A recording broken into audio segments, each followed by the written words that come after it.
Čau, asi mě znáte, jsem Jirka Breta, jsem autokrosový závodník. Poslední dobou mi to moc nejde a likviduju na co přijdu. Ale přesto si dovoluju vás pozvat na poslední závod mistrovství České republiky, který se pojede první říjnový víkend v Sedlčanech. A jak jsem říkal, poslední dobou se mi vůbec nedaří, takže trénujeme, makáme, co to jde.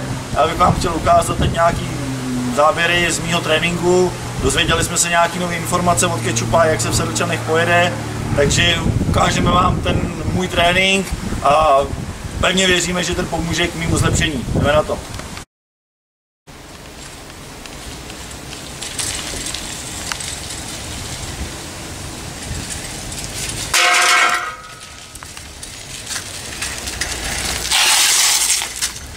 Takže tady jste viděli záběry z mýho tréninku, možná jste zaslechli nějaký zvuk.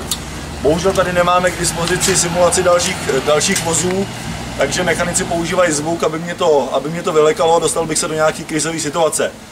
Teď se možná divíte, proč trénujeme na tom velocipedu. Po Bousově jsme se dozvěděli, že v Sedlčanech by se možná mělo jet na velocipedech. Kečup všechno zná, všude byl, všechno ví, takže určitě ty informace má správný. Proto jsme zvolili ten velociped tak, aby jsme simulovali přesné podmínky, které v závodě většinou jsou. To znamená, schytáte nějakou ránu a tak dále.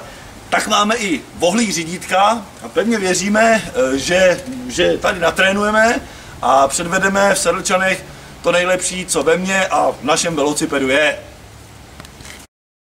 Jelikož máme svoji hlavu, tak nevěříme, že v Sedlčanech se pojede na velocipedech a pilně makáme na naší Škodě Fabii, která, jak vidíte, doznala ve finále v Bousově pár ran. My ji však dáme dokupy, takže přijďte první říjnový víkend do Sedlčan, kde doufám, že i já budu konečně v pořádné formě a ukážeme pořádný autokros. Přijďte nám fandit. Díky, ahoj!